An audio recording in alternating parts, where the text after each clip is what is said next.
Hey guys, it's me again, Will Chandler, handle of Guardian Fury, coming back to make another video. I got some companions with me today, little baby bunnies that I rescued um, from our yard, and so they don't even have their eyes open yet, so they're less than 10 days old, and so there's five of them total, and I've been taking care of them and feeding them with a tiny, tiny little bottle type thing, and Um, just giving them some time to kind of hopefully imprint a little bit, make it easier on them.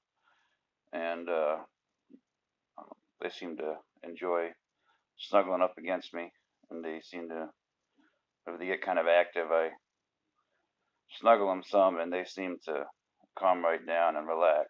So I thought you guys might enjoy seeing them also. I know our children are uh, quite over the moon in love with them already. Anyway, today's video uh, topic of shunning and the continued abuse that has caused me and continues to cause for many tens of thousands, I'm sure, of ex-Jehovah's Witnesses out there. Um, Now, when I left at 16 to move in with my, worldly father, um, I did tell my mother when I called her and told her that I was no longer going to be a Jehovah's Witness. And I called her and told her that, hey, I understand the whole shunning thing. And if she wanted to do that, that was her decision. But that it's not something I took lightly. And that if she did it, then that was it. If she wanted to, I don't play games. I don't go back and forth on things like that. And if she wanted to shun me, that that was it. There was no going back from that road.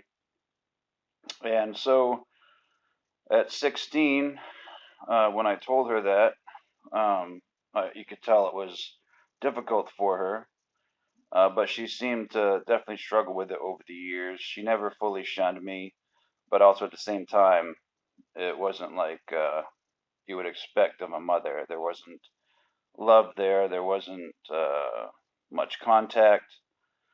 Um, if I didn't initiate contact over the years, it didn't happen really. Aside from maybe once a year, once or twice a year, she might call. And to bring it back, growing up as a Jehovah's Witness, you hear about shunning, and as a little kid, you're you learn that if someone leaves, that they are supposed to be considered as dead.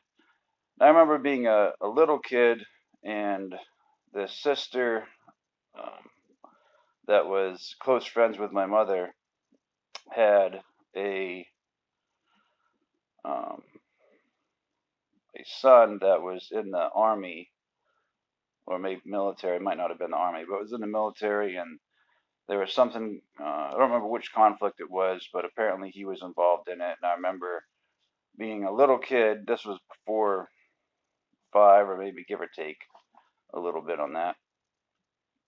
And I remember being confused because of I'd been told that these people should be treated as dead, yet here it was. This woman was truly concerned and loved her son and was worried about him. So she was watching the news and how the conflict was taking place. And um, I remember even asking about it, like, well, if he left, then we were supposed to treat him as dead. Then why is she so worried about him if God has told her that he's dead to her? And there was, of course, no real answer, and it was something that confused me as a little kid. And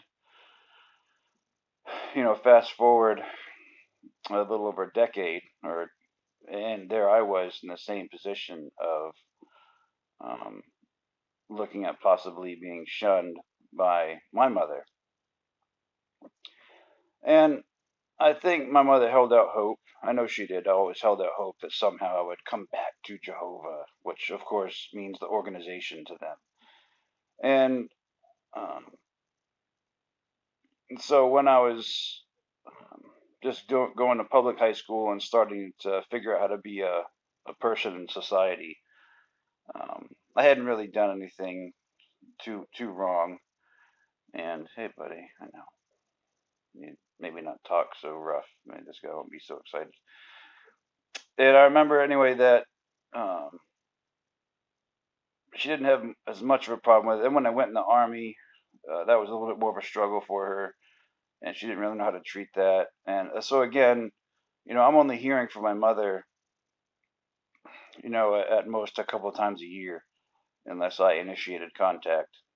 And that went on um, until 2011, where you could tell she wanted to shun me, but um, and tried to for the most part, but never directly told me she was shunning me. I think, as per our conversation where I told her if she shunned me, then, you know, um, that's it. So around 2010, 2011, I was back home from Iraq and I'd been injured. And I had just been going through the process of getting medically retired from the Army. And, um, and my mother starts showing back up some and says she, wants to have a relationship. And she shows up a few times and uh, starts talking about how she would like to be more involved. At that point, we had our son, who was 3 or so at the time, 3 or 4 at the time. And I told her that, if you're going to be involved, then be involved, but I don't want to have to try to explain to my son where this new grandmother he has all of a sudden, it shows up and then disappears. So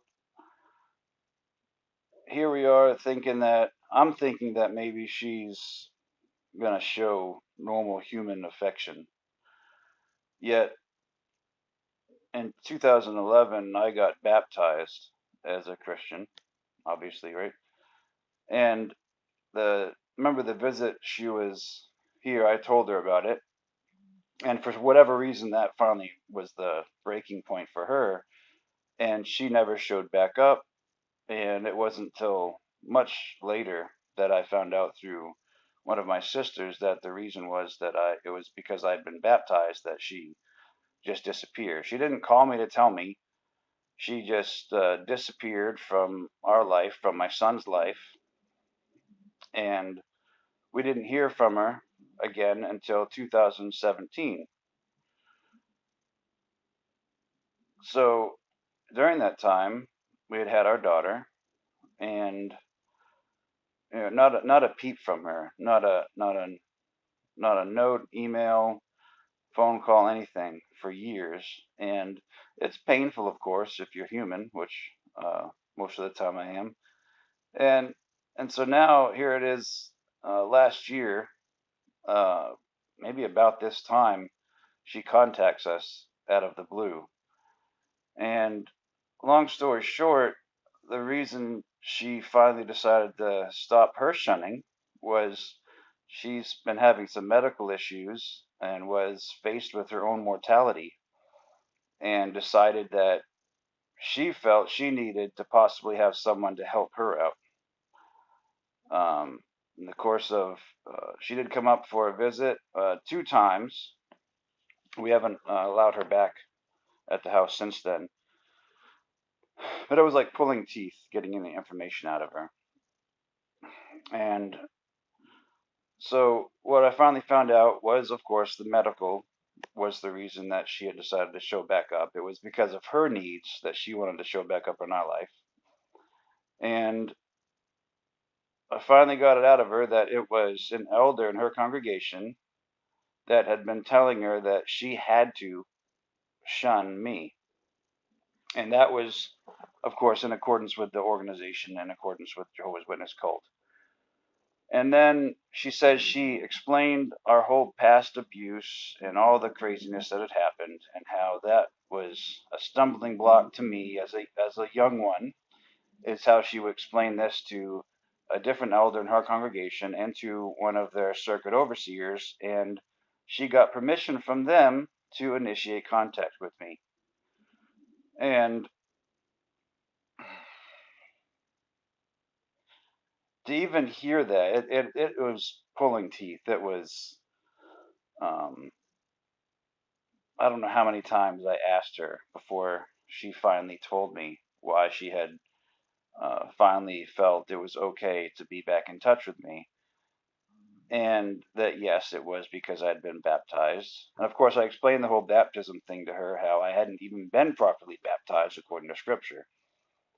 And that's honestly what started me down the whole path of looking into the Jehovah's Witnesses. I hadn't really, like I said, I had proved them to be a false religion at the age of 16, and I left and didn't look back. And so,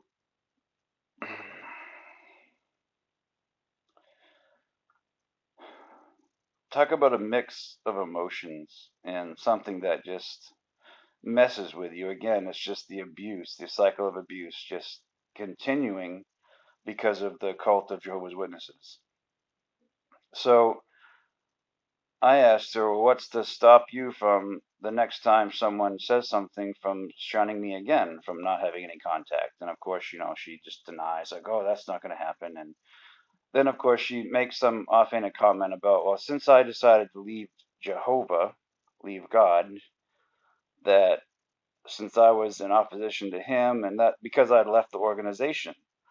And I stopped her there. I said, hey, no, at no point have I been in opposition to God. An organization is not God. And I told her that I was in opposition to the governing body and false prophets. And she took that in stride, of course. And then is just making excuses now to saying that it's okay for her to have contact with me. And then, um, as of course time goes on, I start telling her that I am, I am an apostate. Like, look at your definition of it. That's what I am, because I oppose their religion, not God. I believe that she is in a false religion and in a cult, and I directly oppose the governing body. And on November, after the November 5th protest, and when they came out and lied about the reasons for the protest and lied about the two witness rule, about what people were saying, and of course, completely ignore the scripture involving rape, not needing two witnesses, even in ancient biblical times in the Old Testament. And then she just makes excuses and, tries to, of course, say it doesn't apply that way, uh, or even looking at like the child abuse. I've brought up the everything under the sun you can think of. I have brought up to her, and I have showed her, and I have said to her that I am an apostate. I do oppose her false religion, and more and more she's brought up her medical issues and how she might need help. And so again, this woman has been a leech on society.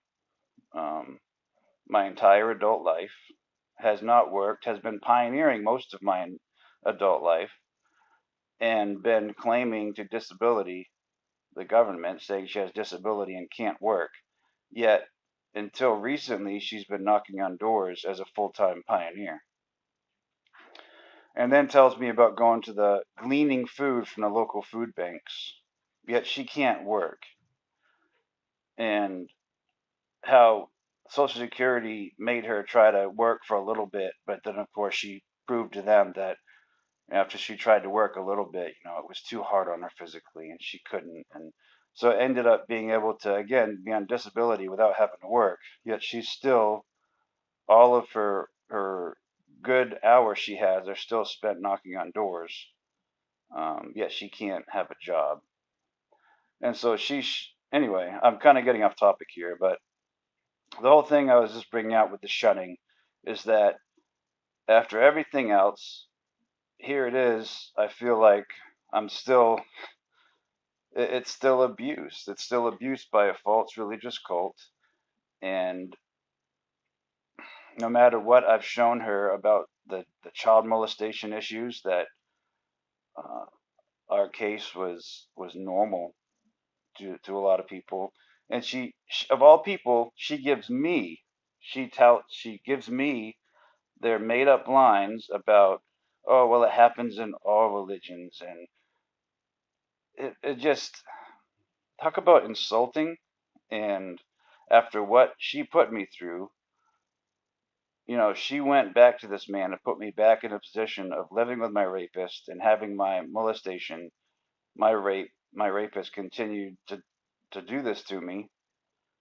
And then she's turning around years later and shunning me until she feels that she might need some help. And so all of a sudden she's throwing out her reasons for shunning because she might need help. And where's the Christian love there? We all know that the Watchtower Bible and Tract Society does not take care of orphans and widows. She knows that the organization is not going to be there for her to take care of her physically. And it definitely is painful and it is abusive. And from everything else that I've gone through, um, I just I just don't understand. It's not. There's no way you can be a normal human being and be like that. It's a perfect example of cult mind control. Even these little rabbits, like I wouldn't treat these little rabbits that way. Like I couldn't look at this little life in my backyard, and I will do everything I can to make sure that these guys survive and have a good life. And contrast that with the supposed love that the Jehovah's Witnesses show their family members and their own children, the loving provision of shunning. I feel like this video kind of was all over the place, but I just wanted to say that um,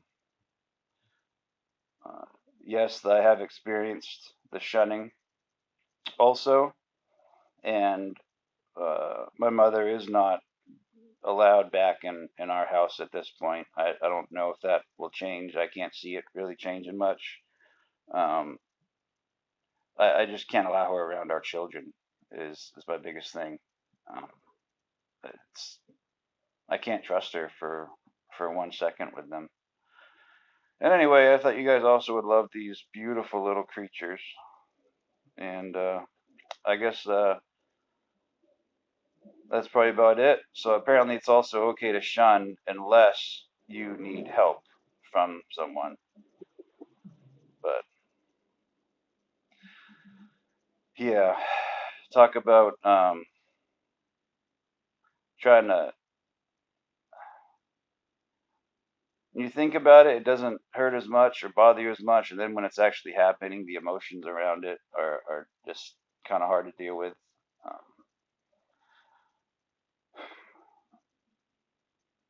anyway, these little guys are pretty awesome, though. They kind of help make it better, don't they? These beautiful little lives. But, oh, hope you guys are having a good day, and I'll talk to you later.